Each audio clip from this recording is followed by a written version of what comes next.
Hey, this is Mark's watching MTC Media. So the USA Olympic team plays another exhibition today. They play Serbia, and just another step into getting ready for Paris. And if you go back to the game against Australia, I think there are some concerns. I also think there was some overreactions to what happened. Obviously, Steve Kerr is still trying to find a way to learn or develop his rotations and who should be out there and who shouldn't be out there and with who and who's effective against what type of team.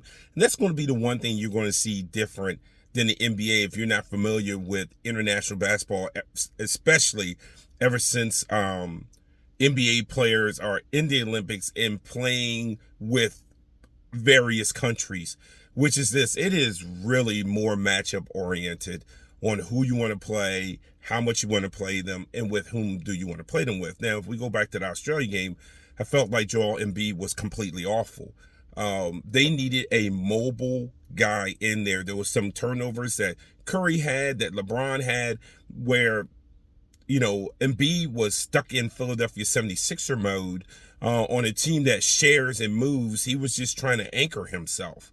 And those were on him. I didn't think that he played necessarily with energy. Again, with Philadelphia, because of how the offense works, he can kind of sit there and be this anchor either at the free throw line, 3-point line, or on the box.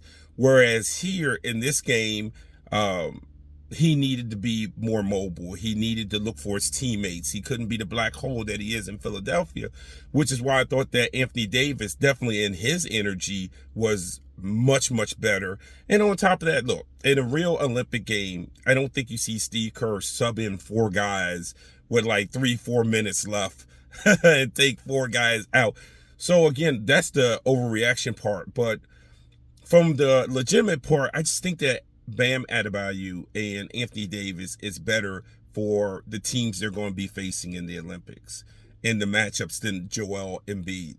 Also, would love to see more Devin Booker and Drew Holiday. Now, I don't know whose expense that will be at.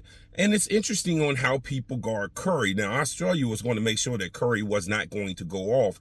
So they really, really hounded him. Those other guys at that point need to step up.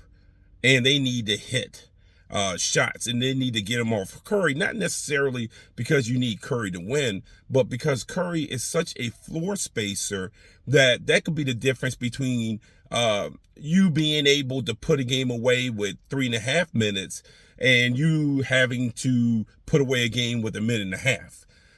Those type of things. I don't think it's as easy as people are. I keep listening to the national media who does not watch as much FIBA basketball as I do, and it's obvious. I just don't think this is going to be easy. It just they should win these games by 15, 20 points. What are you talking about? Again, the world has NBA players too, and plenty of them.